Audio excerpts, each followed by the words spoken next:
Hello, I'm Councilmember Mark Carnevale. I'm here today with Lois Beckman, Executive Director of the Red Cross. Welcome. Thank you, Mark. It's a pleasure to be here. Let me begin by asking, what is the mission of the Red Cross? Well, the mission of the American Red Cross is to prevent and alleviate human suffering in the face of emergencies by mobilizing the power of volunteers and the generosity of donors. What services does the American Red Cross provide? We have several services, Mark, that we provide to the community. We're probably best known for our service in responding to disasters, both large and small. So people see us at times of the large disasters like the earthquake in Haiti and that, but really and truly what we do most days is respond to individual house fires. So right here in Cathedral City, if someone's home burns down, the fire department calls us. We send out a team of volunteers to make sure that that family has a place to stay, food to eat, clothes to wear. So that's kind of our core service. In addition to that, we fulfill our mission by teaching people how to respond in disasters and how to be prepared for disasters. The response might be in the form of CPR or first aid, making sure that every household has at least one person trained in CPR and first aid. Then and we know too that people are going to recover more quickly from disasters if they're prepared for those. So we do a lot of talks about what do you need to do to be prepared in your home and in your city and in your community.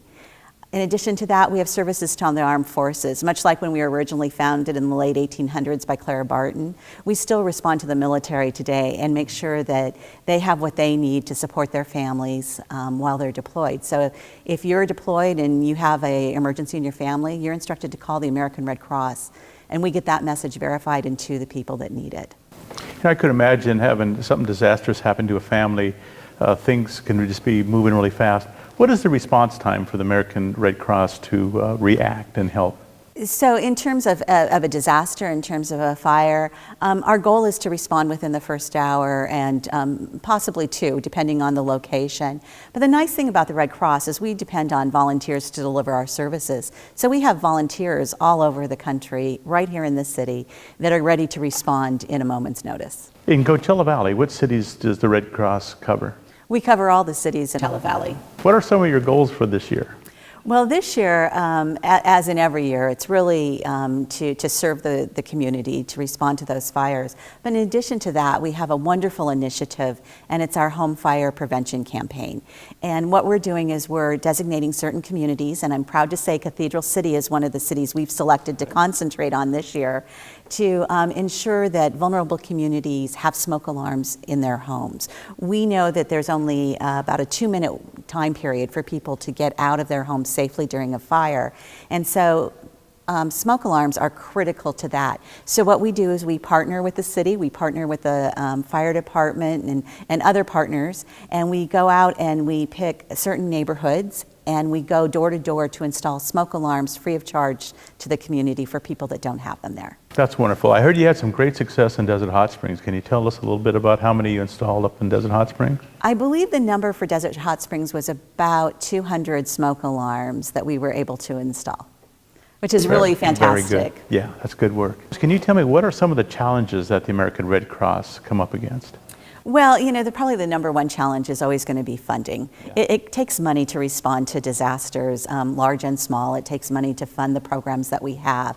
So, you know, we're very fortunate that we have very generous donors, especially here in Coachella Valley, but we always need more, right? So, so funding is a big thing. A lot of times people will respond when there's a large disaster, and they don't think of us when it's quiet or when we're doing those responding to those silent disasters like home fires. So ongoing funding is extremely important to us. Second to that is we are like 97% volunteer driven. So we really need additional volunteers to help us deliver our mission. And the more volunteers we have, the stronger we are as an organization. I see. Now, if somebody wanted to follow the Red Cross to see what their activities are, events, golf tournaments, or what have you, where would they go to see that? Actually, it's very simple. redcross.org is our website, and people can log onto there and put in their zip code for their local Red Cross and get the information as to what's happening in their community. Lois, I want to thank you for coming here today, and thank you very much for the wonderful work that you do for the Red Cross and what the Red Cross does for the Coachella Valley and the world. Thank you very much. Well, thank you, Mark. I really appreciate it. And for those at home, please consider how you might be able to offer your time, your talent, or your treasure to the American Red Cross. If your finances allow to help fund the services we offer, that would be great. And if you're able to volunteer, please contact us. Thank you, Mark. You're very welcome. I'm Councilmember Mark Carnevale, and I want to thank you for watching today, and thank you for watching Cathedral City City Talks.